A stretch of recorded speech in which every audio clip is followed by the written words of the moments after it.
World War I is the setting for the new Battlefield game, cleverly titled Battlefield 1. Not the best choice in names, I have to admit, but Battlefield has never been that good at naming their game. In today's video, I would like to cover some of the lesser known weapons during the war. In this episode, we will focus on the submachine gun category. We will take a brief look into their history and also what possible gameplay role they would serve in the game.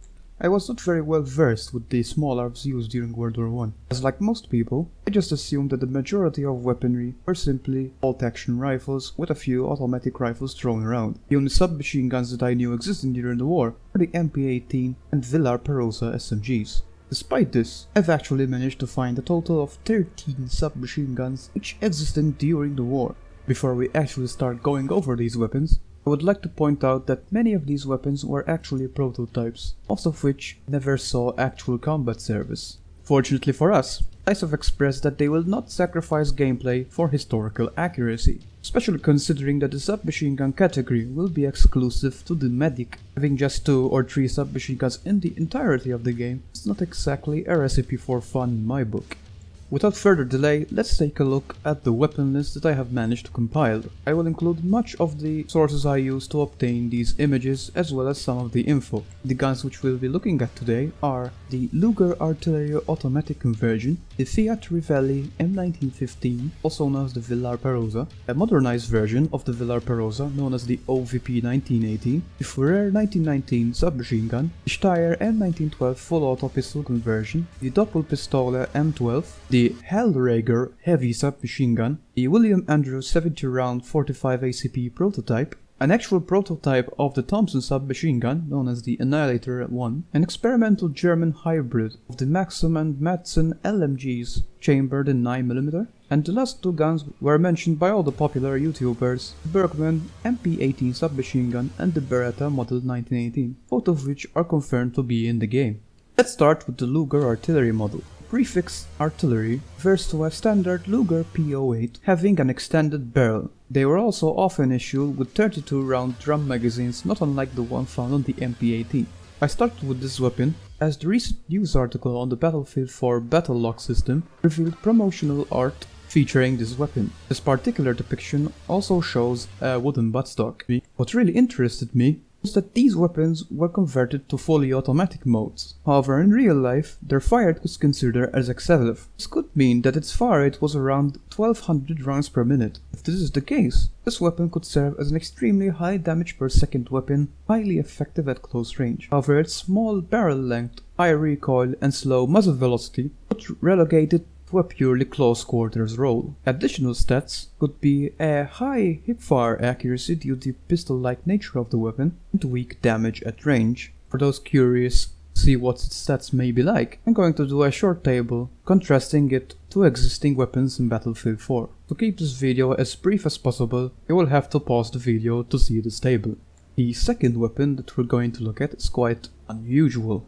It is the Fiat Reveille M1915, which is also known as the Villar-Perosa submachine gun. As you could probably tell by the images, this is a double-barreled submachine gun. This is chambered at 9mm Ginsetti and uses 2 25 round magazines. The fire rate for this weapon in real life was actually extreme. It cycled at around 1500 rounds per minute for each of the guns. This means that it had a combined fire rate of 3000 rounds per minute. In other words, minigun levels. If this gun were to appear in Battlefield 1, I would imagine they would tone down its fire rate significantly. My personal opinion on the role of this weapon in Battlefield 1 is that it would replace the P90 submachine gun from Battlefield 4. It would have a high fire rate of around 900 rounds per minute, combined with a 50 round magazine. It's definitely a very interesting looking weapon, and one that could very well appear in the final game. The next weapon we're going to look at is a modernized version of the Villar-Perosa submachine gun. It's commonly known as the OVP 1918. It's basically a single gun version of the Villar-Perosa, with a much more manageable configuration. It fired at around 900 rounds per minute with a 25 round magazine. It came in 2 calibers, 9mm Ginsetti and also the British 4.55 Webley.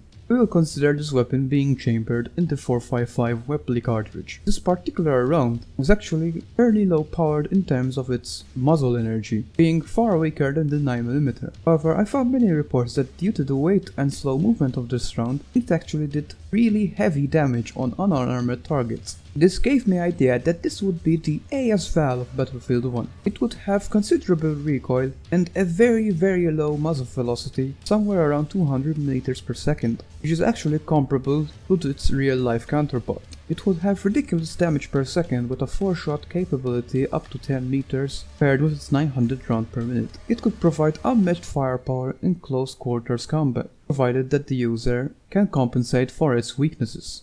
The fourth gun we're going to look at is the Furrier 1919 submachine gun. This gun was officially released in early 1919. However, I'm fairly sure that prototypes of this weapon were available during the war. By available, I mean that they actually existed, not that they actually saw combat service. I chose this weapon because of its 7.65mm round. This allowed its magazines to hold 40 rounds.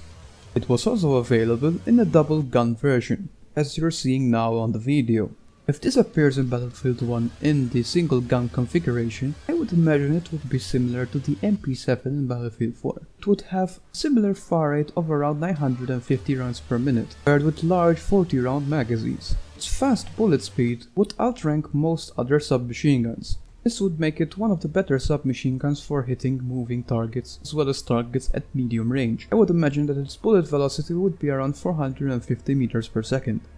Moving on, we've got another full auto pistol conversion. In this case we have the Steyr M1912 full auto variant. This is a standard 9mm handgun that looks quite conventional. As you can see in the picture, it did come with a full buttstock. It also had a 16 round magazine, which was fed through stripper clips. My weapon balance theory for this gun is that it would have a moderately high fire rate of 800 rounds per minute. Its small magazine size of 16 rounds would be offset by a very fast reload, something under 1.5 seconds. It would have an average muzzle velocity, making it a middle-of-the-road submachine gun, but still capable of considerable damage per second in close quarters. I would also imagine that it would have an extremely good hipfire, possibly best in its class.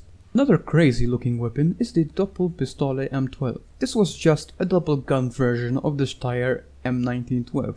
This could be Battlefield 1's version of the Scorpion, also known as the CZ3A1 from Battlefield 4. It would have a fire rate of around 1000 rounds per minute. I also have an alternative theory for an interesting mechanic that could be attributed to these double gun type submachine guns. However, I will cover this in a separate video. The total magazine capacity of this weapon would be around 38 shots.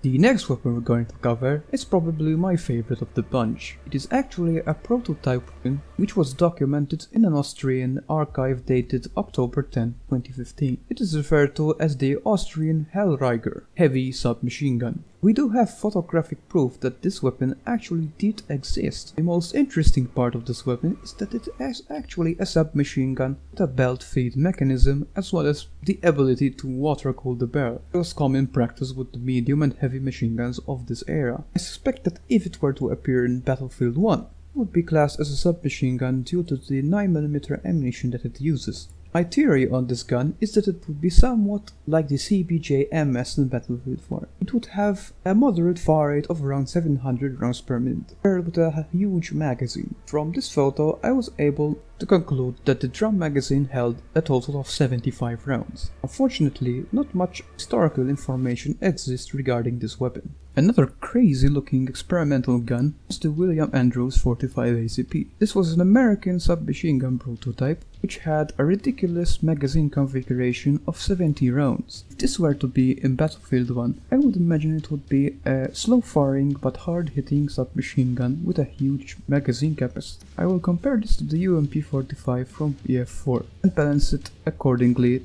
due to its much larger magazine size. The next one we're going to take a look at is quite familiar. It is the 1918 prototype of the Thompson submachine gun. Its creator laughingly dubbed it as the Annihilator 1. This would be a hard-hitting submachine gun with a fire rate of around 700 rounds per minute. It would use the 45 ACP cartridge, meaning it would have a slow but powerful feel to it. To balance it, it would use 20 round stick magazines. Personally, I can't wait to use this weapon, as I am a huge fan of the proper Thompson submachine gun. It also looks suitably World War I inspired, due to its awkward looking trigger guard as well as its rounded barrel. It also has no buttstock, which is a characteristic feature of the proper M1921 Thompson. Yet another prototype submachine gun is the German Maxim 0815 SMG conversion. The actual name for this weapon is unknown. It was just revealed in 2014, being held at the Tula National History Archive. The only details about this weapon is that it used 9x19mm ammunition and used an interesting reload mechanism which held 70 rounds fed through stripper clips, similar to the Hotchkiss 1909 light machine gun. This could present an interesting reload mechanism similar to that of a pump-action shotgun. Our next two guns are the guns that you probably already know about. The first one we're taking a look at is the Perito Modello 1918. My balancing opinion on this weapon is that it would use a moderately high fire rate of around 850 rounds per minute. Finally, we'll be taking a look at the iconic MP18. It is a very slow firing submachine gun using the 9mm round. Its fire rate was around 500 rounds per minute. Because of this, I suspect it would fill a similar role to the PP2000 and even more so the M12S from Battlefield Hardline. It would have virtually non-existent recoil, a very high base accuracy and decent muzzle velocity. This could make it one of the most effective ranged weapons in the medic class. But that pretty much covers it. I have a strong suspicion that many of these submachine guns will actually feature in Battlefield 1, or at least in future DLC packs. I suspect that this would be the case, as DICE did express that they do want a very high weapons variety comparable to Battlefield 4. Personally, I'm just anxious for June 12th, but hopefully we'll see some quality gameplay of Battlefield 1, and possibly the weapon roster. My name is DanMinigun, and I'll see you in the next video.